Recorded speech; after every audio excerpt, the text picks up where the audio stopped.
Okay guys, so this is the problem, and the whole purpose of this video is to go over how we are going to solve a problem and turn a problem statement into a circuit design.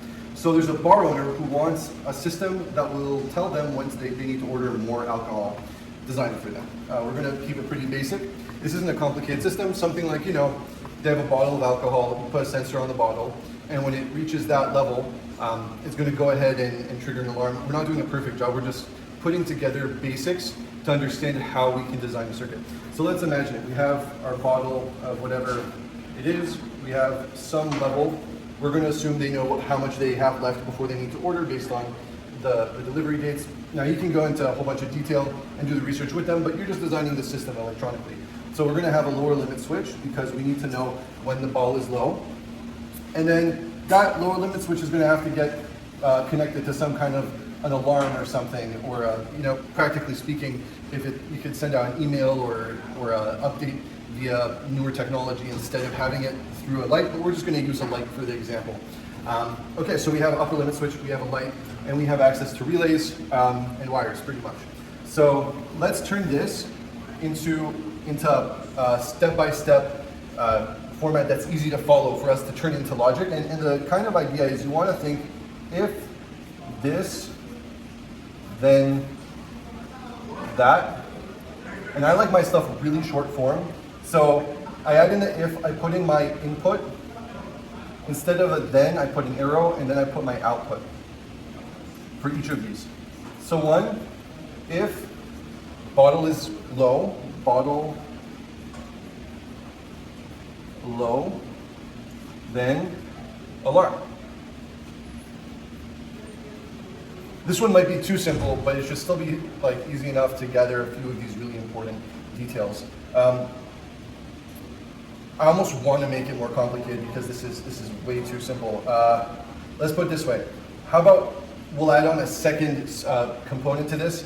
If the alarm goes off until the manager orders a new bottle or pushes a reset button, it won't turn off. So if reset, then no alarm. And it's really important to just break down this information into really basic parts that are just like the base components. You have to kind of look past some of the wording sometimes to understand what would the outputs be saying at each line. And we're going to go through that in more detail on the other side of the board. So we got if bottle, then alarm.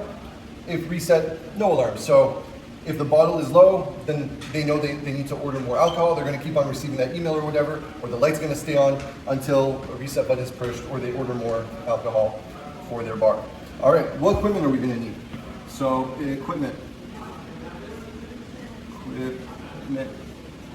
So now that we've kind of broken this down into this, it kind of helps a lot. So we know we need bottle low, aka we need a float switch of some form, or realistically, we probably want to use ultrasonic device to detect the exact level when it's stable. But we're simplifying everything. So an alarm, we're going to use a light. For the reset button, we have a normally closed push button. And for no alarm, well, we already have the alarm. So we got three main components. We got the lower limit switch. We got the alarm. And we got the reset button. And we give ourselves unlimited relays for logic.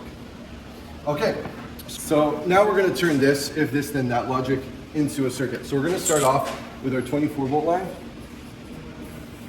and a 0-volt line. 0 volts. All right, down and bam. All right. Now I'm just going to use purple for our components. So we know we need a lower limit switch. So let's put that in. We got our float switch over here. And we can put that directly to a relay. Okay, and what would this tell us? This would tell us if the bottle is low or not. So bottle is low. And I cannot tell you how helpful it is to put in what each rung is supposed to mean when you're trying to design logic. And the way we decide what that sentence should say is we look at the relay and we say, what does the relay mean when it's energized? Now, since this is a lower limit switch, and this is R1, when R1's on, this will be closed to tell us that the level is low. That's the way I like to do it for upper limit switches and lower limit switches. Whenever it's closed, that's telling us that's the condition it's meeting. But there are many ways to create different switches. The important thing is, whatever you choose to do, the logic has to be coherent. So as long as it's the same logic and it works, then you can buy the right parts to create it. But otherwise, just try to keep it synchronized and you can figure out the details as you go. So when the limit gets low, we want an alarm to stay on. Now here's a question. Do we need the information that it is low, or do we need the information that it was low? And here's what I'm gonna say. Let's say we have a river, for example. We wanna say, is the river high, low, and then high again? We would need the information that the river is high twice. So then we would need to track, okay, the river was low and now it's high, or the river was high and then it's low and now it's high again. So we would need a pulse from the current state and multiple stages. In that case, you would need to maintain the is. But here, we just need to know once it gets low. Once it's low, we don't actually care if it's currently low. So we really only need that the bottle was low. And how are we going to change it from is to was? Well, let's do this. We have something called a holding circuit. What a holding circuit does, it's a way to bypass the condition that turns on your relay once the relay is on. So once we close this, we're going to have relay 1 energized for some amount of time.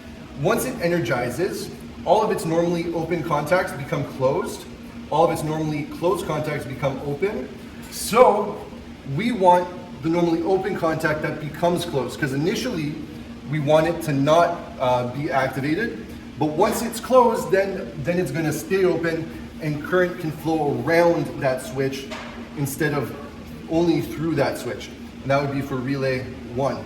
All right, so we have an alternative path for the current now, and let's just draw this in a little bit more professionally-ish. So we got our relay contact over here, relay 1, and since it's the first contact, we'll assign it the -1 for the first contact on relay 1. That's a little bit more important when it comes to physically building logic, but if you ever move over to PLCs, which is really the type of system that would use this along with like wireless sensors that are battery operated or charged or plugged in or whatever the case is, that becomes a lot less necessary / it's a waste of time if you're not building it with physical relays. Now, if you're building it with physical relays, it does 2 amazing things. Number 1, where you plug in your wires, you can refer back to those relay contacts and say relay contacts are really good for 2 reasons. If you're physically there, you know where each one actually physically is located, because it'll tell you go to relay 1, relay 2, relay 3, relay 1's contact 1, contact 2, contact 3, contact 4, and it'll also help you make sure that when you're designing, you don't go over the maximum number of contacts and then have problems with your logic when you're trying to build it. So anyways, let's continue. So right now, the bottle gets low, so the ball is now low. Relay 1 turns on, and it stays on. All right, great. So we have half of what we want to do, and then we need an alarm to sound. So we said we're going to demonstrate the alarm with a light. So that's our alarm. And then we're going to connect that into power over here. So when relay 1 is on, this is going to be turned on. And the only thing we're missing is a way to reset it. Now, this is the right place for it, but I kind of don't want to erase everything and move it over now. So I'm going to be lazy, but realistically, this component is supposed to go here. But I'm just going to put it here. So now we need a reset button. Now, how does a reset button work? What a reset button is supposed to do is 100% has to cut power to the relay. Why is that? What's the reason that this guy closes and stays closed? Because the relay was energized. So if the relay doesn't lose its power, then this contact will stay closed, and as soon as I'm done letting go of that reset button, it's just going to turn right back on, right? Like it'll hold it off for a second, but this thing is still on. So if I block the power here for a second, it's changed nothing when I stop blocking it. So what we have to do is we have to make sure that the relay that's holding itself on gets reset. Otherwise, there's no resetting that happens. So let's go ahead and erase this here. Put this in over here, and we will add in our normally closed push button called reset. Again, this really should go here. but whatever. And now, after the alarm is on and they're done ordering more, they push the button and then it closes the relay. This opens back up. When the relay is off, the alarm is off, and it'll stay off until the ball's low again, or it's put onto the next bottle when it gets there. Now here's another interesting thing about this specific design. In this specific design, this would actually be a bad design. And why is that? If you had a bottle that is empty, maybe you should take it off so that you don't get bombarded at some point. But if you had a bottle that's empty or close to empty, and then you hit reset, this lower limit switch would never actually open up until the next bottle is placed on it. So we'll leave that for food for thought. Though what we could do is we could have another rung over here that kind of says bottle was reset. Actually, why don't we do that just for fun? Because we might as well do a good job. All right. So what we're gonna do is we're gonna end up switching this out for a contact. I'm just kind of future telling over here. And we're gonna decide which contact that is in a minute. We're gonna need a relay over here, relay 2. And then, you know what we're gonna do? We're gonna end up needing a relay 3 as well. And I'm just kind of jumping ahead here. But the reason we need another relay here is because when we say reset, we usually mean a normally closed push button. Technically, we could do it with a normally open push button in one go here, but for the sake of, you know, doing it this kind of way where it's a bit more challenging, if that's the only piece that you have, let's do it this way. We have our normally closed push button. All right, we'll call that our reset.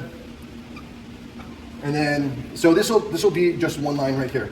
So this reset button is gonna tell us, okay, this is the current state of the reset button. Reset current state. So if it's pressed or not is essentially what it means. Why are we doing this? Because this is normally closed. It's always going to power whatever is here, which isn't useful for us. We want to be able to flip the logic. So what we're going to do is on the next line, we're going to say, okay, this is going to be a normally closed, sorry, I should be doing purple. This is a normally closed R2-1. So that's going to say the reset is pushed, because right now this is always closed. So this is always energized, which means this is going to be open in its normal state, even though this is a normally closed contact. Then when I push this normally closed button, relay 2 is going to turn off, which will actually close this normally closed contact because the logic gets reversed. And then right under it, we're going to do a holding circuit with R3. And then we're going to need a way to turn this off later, but we'll deal with that later. So we're going to have this come over here. We got this over here. And that's going to come over to here. And then this is the one, what's this saying? The reset was pressed. Now this is an important part of the stage because this is kind of when you go back and you think through how everything's going to work and you try to imagine it in the real situation, and you have to go back and like run it in your head over and over again until you get a circuit that works. Then you test it in a virtual environment before you even think about running it in a physical environment. So here we have R3, that's the one that we want. So now when R3 is, let's see, so that's going to only close when we push the reset, which means this will only be energized when the reset was pressed, and we want this to disconnect at that time. So this is going to be normally closed. So this will be normally closed, and this will open up only when we push the reset button. And it's good to when you put to the virtual environment, you're going to see whether or not your logic was right or not. And it'll help you, and you can run it step by step in the virtual environment and everything. We use Automation Studio here. All right, so the last thing we need is actually, funny enough, another reset button. Because at the end, when you're done ordering, this is going to be for a new bottle. So the new bottle has arrived.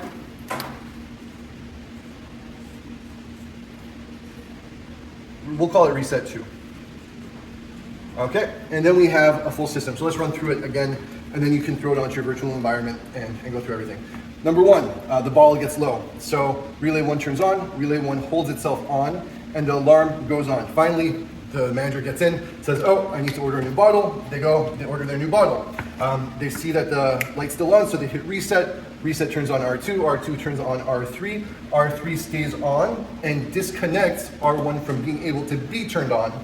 Then after they have the new bottle arrive, they put the new bottle into the device and they push the reset button 2 to say, okay, you're good to tell me when the next, when it's empty again so I can order the next bottle. Okay, bye.